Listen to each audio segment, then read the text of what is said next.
حضرات محترم، یہ اللہ تعالیٰ نے ایک بڑا نیک کام ہم گناہ گاروں کے ذمہ لگایا ہوا ہے۔ وہ کام یہ ہے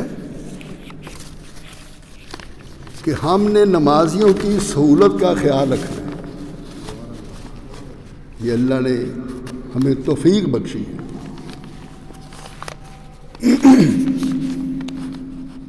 اور میں تو ہر وقت اللہ کا شکر ادا کرتا ہوں۔ مجھے کئی زندگیاں مل جائیں پھر بھی میں اللہ کا شکر ادا نہیں کر سکتا۔ ہماری یہ کوشش ہوتی ہے کہ آپ کے لیے سہولت ہو، اور ان دنوں میں جب کہ مسجد تعمیر ہو رہی ہے تو اوپر بڑا سلسلہ بنا ہے، سردی بھی آتی رہی ہے اور آ رہی ہے آج بھی۔ ہم کوئی ہیٹر نہیں لگا سکے، ہیٹر ہمارے پاس پڑے ہوئے ہیں، سردی ہے۔ لیکن مجھے خوشی یہ ہوئی ہے کہ آپ میں سے کسی نے نہیں کہا جی سردی بڑھی ہے، کسی نے نہیں کہا، ہیٹر پڑے ہوئے ہیں۔ تو انشاءاللہ تعالی یہ ایلومینیم کا کام، یہ سردی کا روکنے کا کام کل مکمل ہو جائے گا۔ آپ سب کو مبارک ہو۔ یہ ساری باتیں اس لیے ہیں، ہم جتنے حضرات بیٹھے ہیں، کوئی کہیں کا رہنے والا ہے، کوئی کہیں کا رہنے والا ہے، کوئی کہاں سے آیا ہے، کوئی کہاں سے آیا ہے، ہمارا تعارف نہیں ہے، اور یہ بھی نہیں پتہ ہم میں سے کس نے چلے جانا ہے، موت آ جانا ہے۔ اس لیے ہمیں جو ہماری مشترک چیزیں ہیں، محبت، پیار، الفت، خیال کرنا، بندے کا احساس کرنا، یہ بہت بڑی نعمت ہے۔ اور انشاءاللہ تعالی آپ کی دعاؤں سے کل انشاءاللہ تعالی یہ سارا سلسلہ ٹھیک ہو جائے گا، پھر گیس بھی لگ جائے گی۔ لیکن یہ صفوں کا جو معاملہ ہے یہ بھی خطرناک ہے۔ ہمیں اطلاع ملی ہے کہ G13 سیکٹر میں کچھ گلیوں میں کرونا کی شدت آئی ہوئی ہے، لوگ بیمار ہیں۔ اللہ تعالیٰ کا جو نظام ہے اس میں انسان بے بس ہے۔ اب دنیا میں بڑے بڑے طاقتور ملک ہیں، ہم تو غریب لوگ ہیں، مسکین لوگ ہیں، وہ بھی اس کرونا کی بیماری کا علاج نہیں ڈھونڈ سکے۔ امریکہ کے اندر لاکھوں لوگ، کروڑوں کی تعداد میں پھنسے ہوئے ہیں، مارے گئے ہیں، شہید ہو گئے ہیں۔ ہمارے ملک میں بھی ایسے ہیں۔ تو اس لیے ہم نے اللہ سے دعا کرنی ہے، یا اللہ یہ جو مصیبتیں ہیں، تیری مخلوق پر جو مصیبتیں ہیں اس سے ہمیں نجات دے دے۔ مخلوق تو ساری اللہ کی ہے، کوئی کسی مذہب کا ہو، کسی مذہب کا ہو، لیکن تمام مذاہب کو تلاش کرنی ہے کہ سچا مذہب کون ہے، کون سا ہے، یہ تلاش کرنی ہے۔ سچا دین کون سا ہے، یہ تلاش کرنی ہے۔ اگر تلاش نہ کریں تو ہم یہ کہیں جی سب ٹھیک ہے جی، وہ بات نہیں ہے۔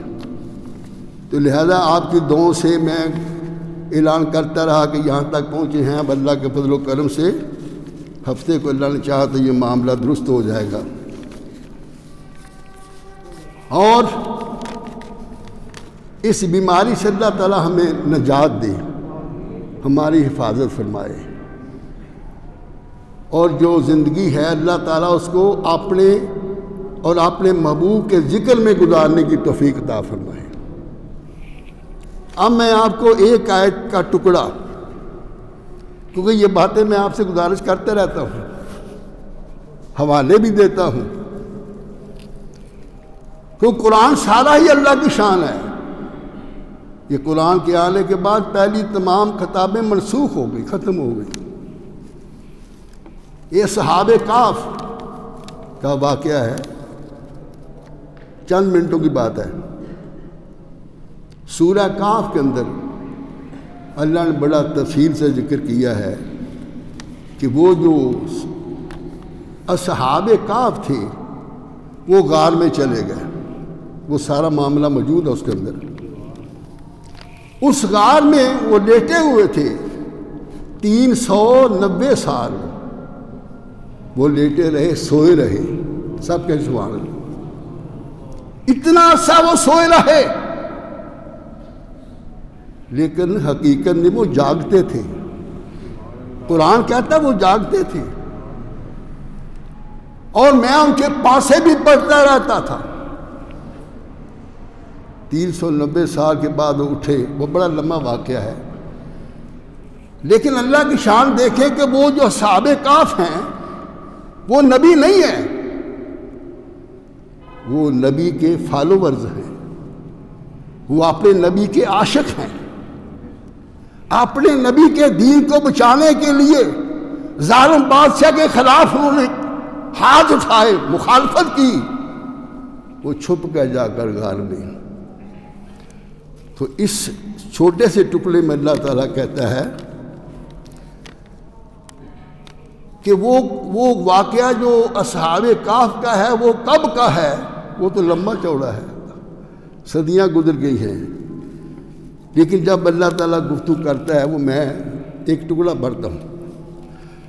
اعوذ باللہ من الشیطان الرجیم، بسم اللہ الرحمن الرحیم، وَتَرَى الشَّمْسَ إِذَا طَلَعَتْ تَزَاوَرُ عَنْ كَهْفِهِمْ ذَاتَ الْيَمِينِ۔ سبحان اللہ۔ وَتَرَى الشَّمْسَ إِذَا طَلَعَتْ تَزَاوَرُ عَنْ كَهْفِهِمْ ذات اليمين،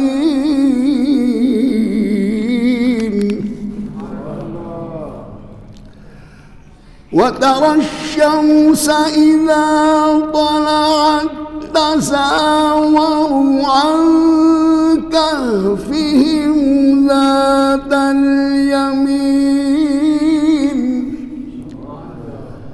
وإذا غربت تقرضهم ذات الشمال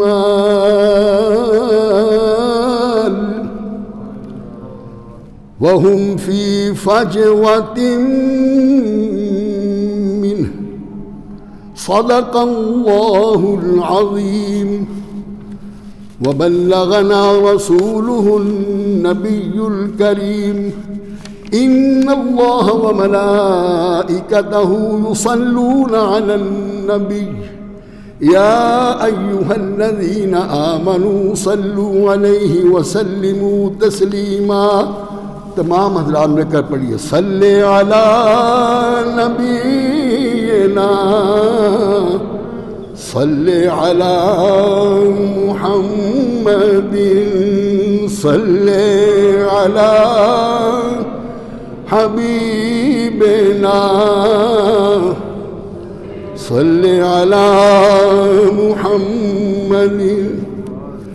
جلوہ فکر ہوئے حضور، کفر روانہ ہو گیا، جلوہ فکر ہوئے حضور،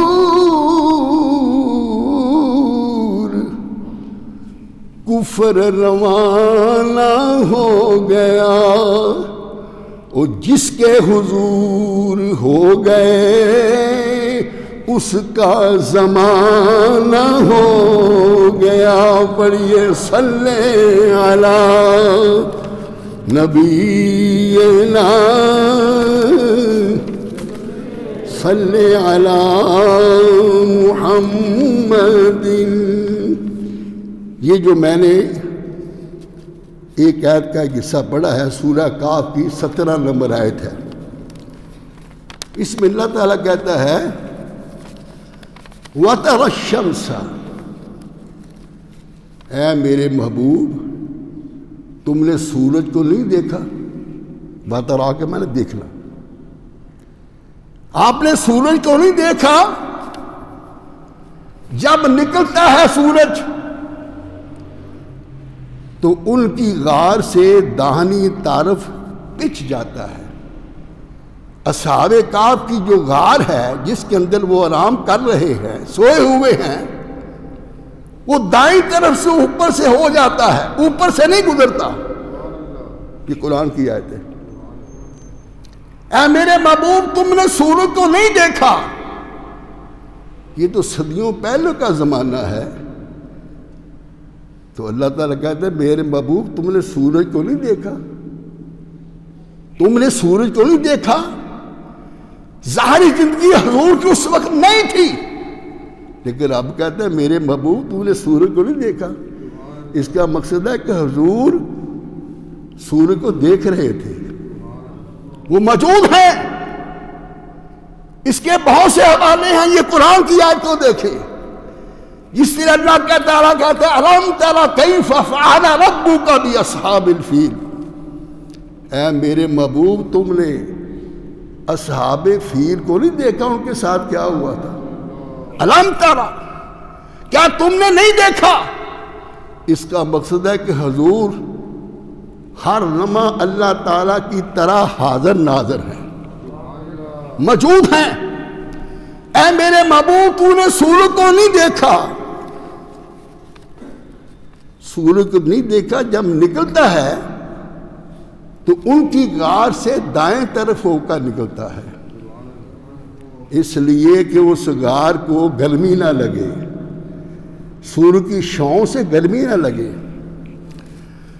جب وہ ڈوبتا ہے سورج، یہ ترجمہ اس کا، تو ان سے بائیں طرف کتراتا ہوا جاتا ہے، بائیں طرف سے ہوتا ہے۔ جب نکلتا ہے دائیں طرف سے ہوتا ہے، جب غروب ہوتا ہے بائیں طرف سے ہوتا ہے۔ حالانکہ وہ اس غار کے کھلے میدان میں سوئے ہوئے ہیں، فی فجوۃ منہ، وہ اس غار کے اندر سوئے ہوئے ہیں۔ تو اللہ تعالیٰ اپنے جو بندے نیک ہیں وہ ولی ہیں، اصحاب کہف ولی ہیں اللہ کے، نبی نہیں ہیں۔ اگر ولی کی یہ شان ہے تو نبی کی شان کتنی ہوگی؟ وہ تو امتی ہیں، جس سے بلقیس کا تخت ایک علم والا بندہ لایا تھا، علم من الکتاب، آصف بن برخیہ۔ اس نے کہا کتنی دیر میں لاؤ گے؟ سلیمان علیہ السلام نے کہا، اس نے کہا آپ این یار ترفق، آنکھ جھپکے تخت یہاں ہوگا 1500 میل دور۔ تو مقصد یہ ہے کہ اللہ تعالیٰ اپنے بندوں کی حفاظت کرتا ہے، اللہ کی شان ہے یہ، اللہ کی عطا ہے یہ، اللہ کی عطاؤں کا اظہار، اللہ کے فضل کا اظہار۔ اگر نبی سے ہوتا ہے تو وہ معجزہ بن جاتا ہے، اگر ولی سے اللہ کی قدرت کا اظہار ہوتا ہے تو وہ کرامت بن جاتا ہے۔ شانیں اللہ کی ہیں، جس کو جو چاہے عطا کرے۔ اس لیے حضرت امام جلال الدین رومی رحمۃ اللہ علیہ آخری شعروں کا پڑھتا ہوں میں، وہ کیا کہتے ہیں؟ وہ کہتے ہیں پیر کامل صورت ذل الہ، وہ اللہ کی ذات کا سایہ ہے۔ پیر کامل جو ہے، جو کامل پیر ہے وہ اللہ کی ذات کا سایہ ہے۔